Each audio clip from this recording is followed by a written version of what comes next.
Welcome back to the channel, everyone. Welcome to your Enhancement Talent review for WWE SmackDown Live September 24th, 2019. We are going to just roll through this thing. We started right away with a video package highlighting Rowan the last few weeks, the whole thing with him and Roman, laying Roman and Daniel Bryan out the week prior. Rowan comes out. He's going to open the show with a promo. Starting any show with an Erick Rowan promo is an interesting strategy, that's for sure.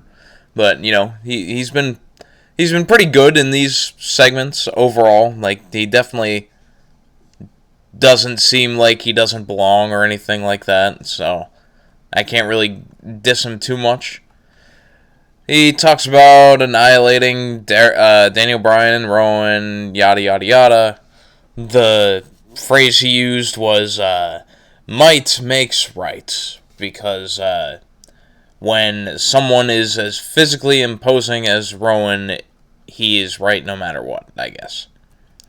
So Bryan interrupts. He just simply gets right to the chase, challenges Rowan to a fight right there and then. The ref comes in and we have a match.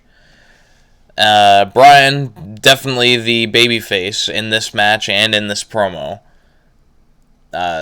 So it doesn't seem like, at least it doesn't seem like, that the plan here is going to be for Bryan to just double cross and lead the Rowan and Harper sort of thing. Which, if they end up doing that at the tag match, I don't even know what to say. That would be so convoluted and stupid. But either way, Rowan beats on Bryan for a while in this match. Eventually, Bryan starts to go after the knee of Rowan, chopping the big man down. Bryan gets a guillotine on Rowan that he transitions into a label lock once Rowan is on the ground. Rowan gets the ropes, and that's when Harper comes in. He gets on the apron, but Bryan kicks him off. Bryan hits Harper with a dive, knocks him over the announce table, but then Harper gets right back up. Bryan, distracted, allows Rowan to pick Bryan up from inside the ring, lifting him up onto the apron, hitting him with a claw slam, lifting him from the apron to back into the ring, while also hanging Bryan's foot in between the ropes, so tying Bryan's foot in the top and middle rope, which I don't know if that was the intention. It looked like that's what they were trying to do, but I'm not entirely sure. Either way, it looked like a nasty bump for Bryan when your leg gets caught like that and then you're going straight down. That definitely didn't look pleasant. But after that, Bryan struggles to get his foot out of the ropes, but once he does, Rowan comes in with the claw slam again and pins Bryan.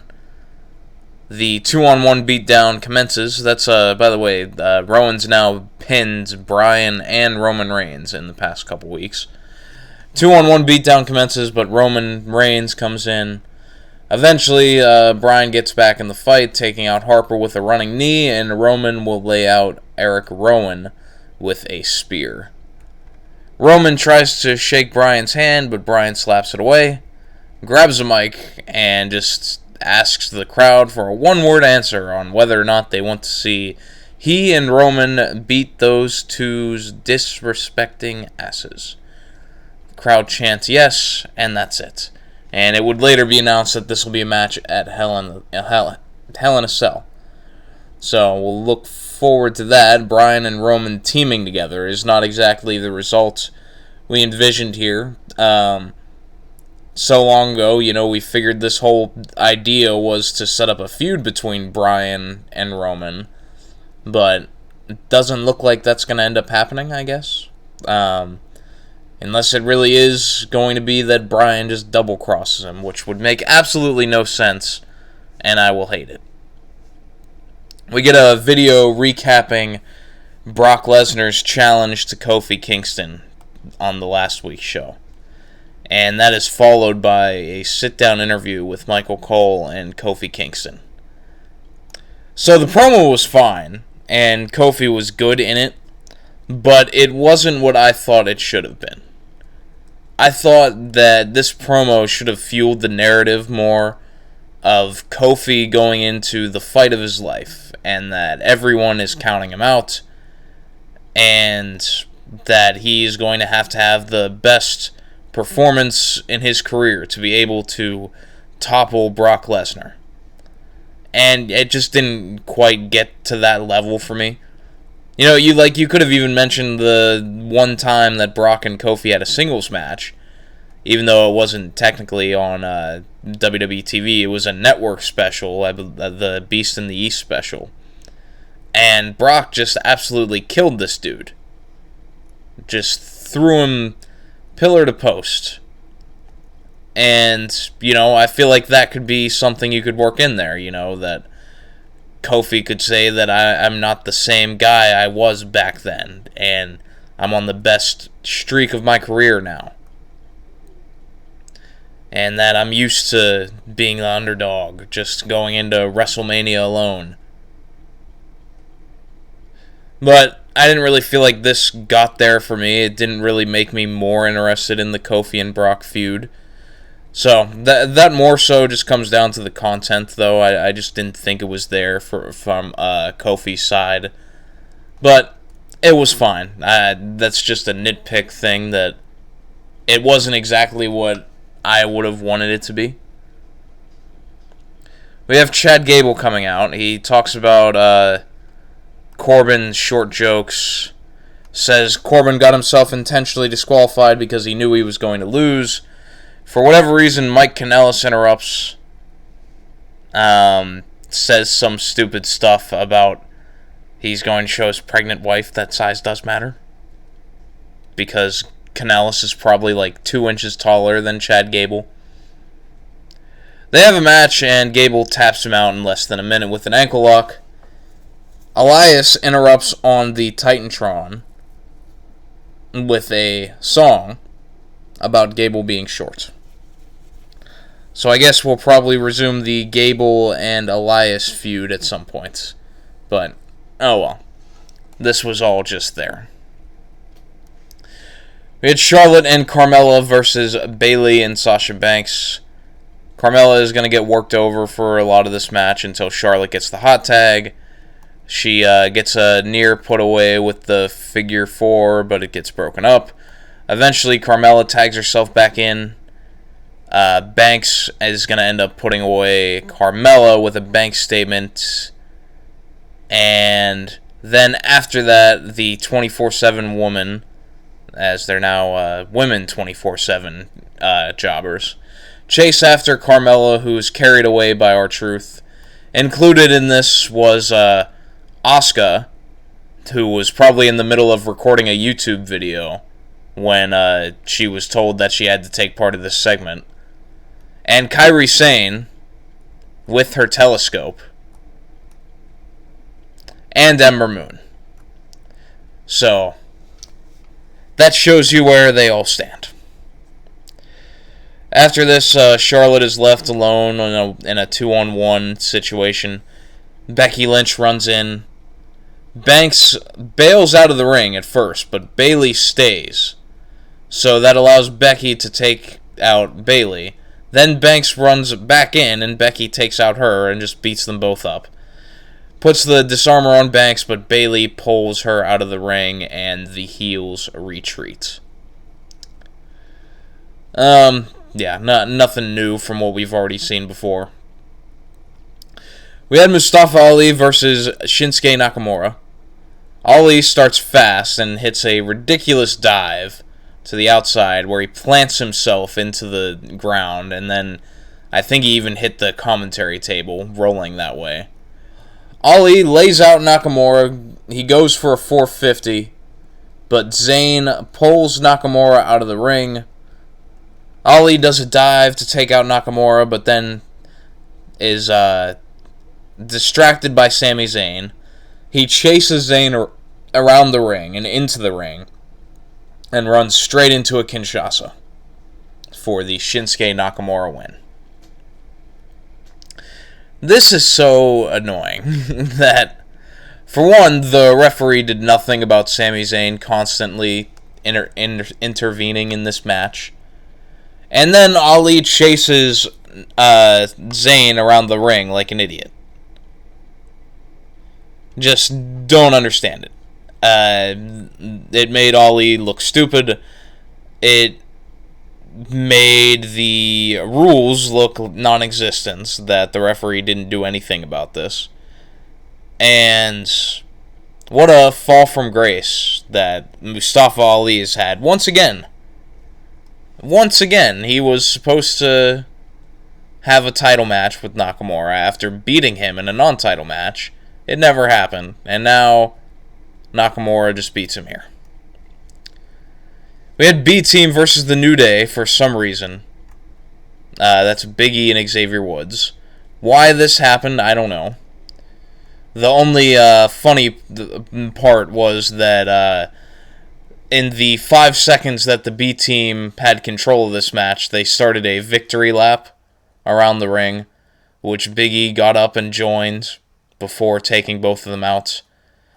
Of course, they're going to win this match, and then they go and dance with George Kittle, the 49ers tight end. So, there you go. We had Mandy Rose backstage handing out autographed Maxim magazines, which she is on the cover of. And, of course, Otis from Heavy Machinery had to get himself one of those. This would lead into, though, Mandy and Sonya.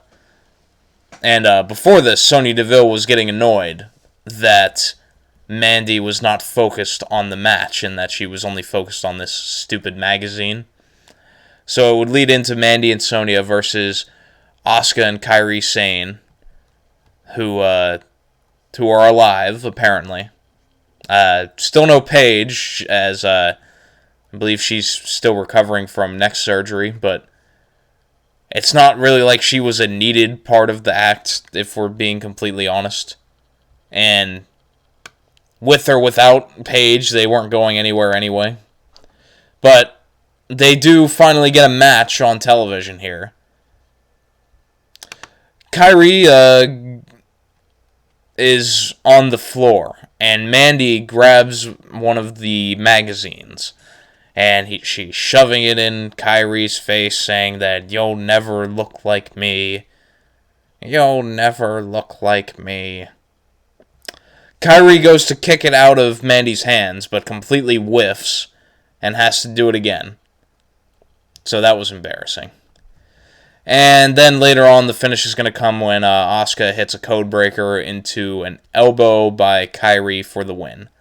So, the story told here is that Sonya was tired of Mandy being too focused with her magazine and not focused on the match, and so that is what ultimately costed Fire and Desire the match. And I could see this playing into the draft, where one of my predictions was that Sonya Deville goes over to Raw. And I could see them doing that with Sonya even turning on Mandy. I don't know what sense it would make for her to really turn on her, unless they were going to do Sonya as a babyface. But either way, I still think that's the direction they're going to go. I don't think there's a need for them as a tag team. They've already lost multiple times going for the championships. There's not really much with them together, and I see Sonya as someone who could really be a big star as a single. So if they give her the chance, and Mandy will be fine because, she's Mandy Rose. She'll always have a spot somewhere. But Sonya on her own, I think there's something to that. So the only thing that was left on this show that was advertised was the Shane McMahon and Kevin Owens face-off. And so I wrote here, we're really going to close this show with lawyers. How exciting. The closing angle of this show is set to be Shane McMahon tries to settle Kevin Owens' lawsuit. So Shane comes out with his lawyers. At this point, there's probably like 7 minutes left in the show. And so the fact that Shane tried to rush through this whole segment, but still we had time for the best in the world ring introduction from... I'm blanking on the ring announcer's name now. Yeah, you know who, but I always know his name too, but either way, he's good at what he does, but I can't remember his name for some reason. They had time for that, but then throughout this whole promo, Shane was trying to hurry things along because he knew that they had no time. So Shane goes in, he says that, and he invites Kevin Owens out. Owens comes out. Shane says that he has the resources to court Kevin Owens to death, saying that it'll just be appeal after appeal, and that Owens will be without a job, and that he'll be paying so many legal fees. Essentially the WWE strategy with the CM Punk lawsuits. That's what he should have just said. He should have just said, I'm going to CM Punk you. Shane says if Owens drops the lawsuit, he will reinstate him and drop the $100,000 fine.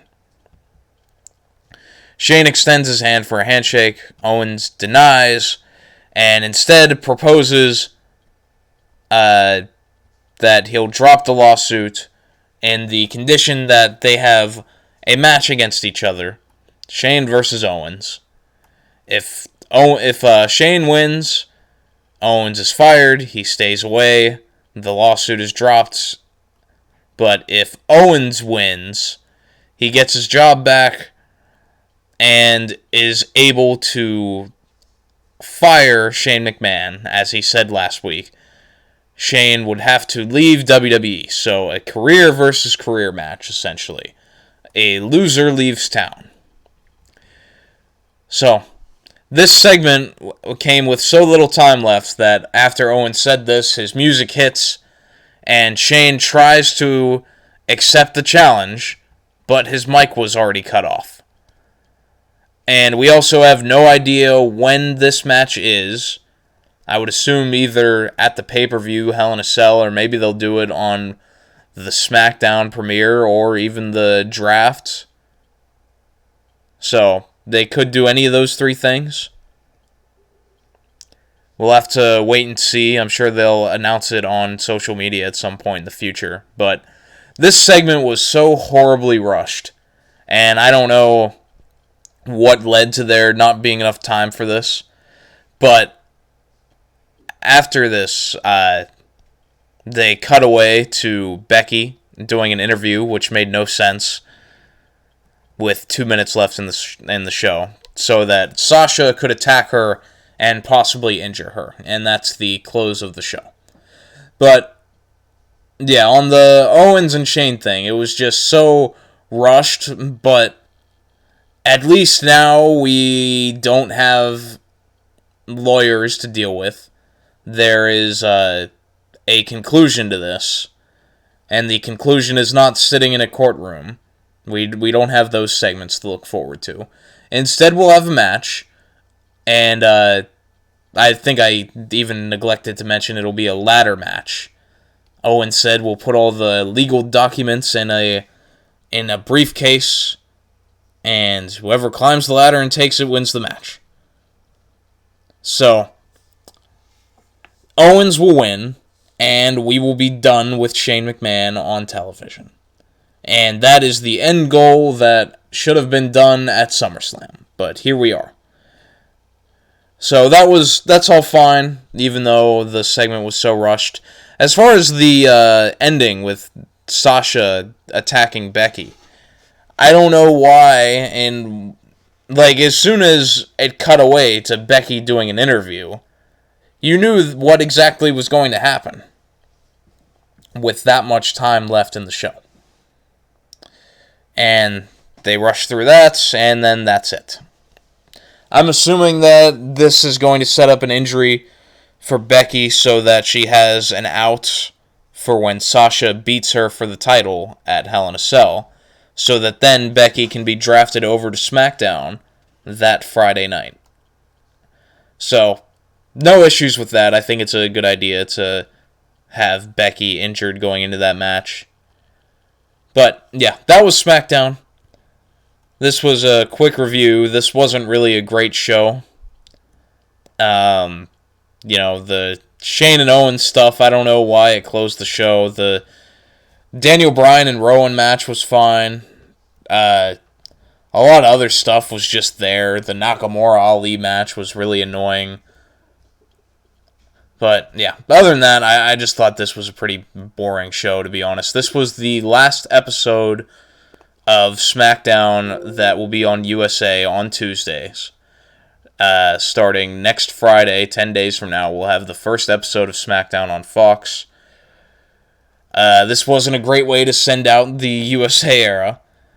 And really the SmackDown Live era, coming from 2016 to now, is now put to bed. And now we enter a new era. And we will see how things are done then, when assumingly SmackDown is going to be treated as the A show. So, it'll be interesting to see where that all goes. We'll be here on the channel next Friday for that review. We'll be here tomorrow for the NXT review. Next week, we've got the AEW debut. We'll have that. It's going to be a packed week next week. But until we get to all that, thank you for watching, and see you later.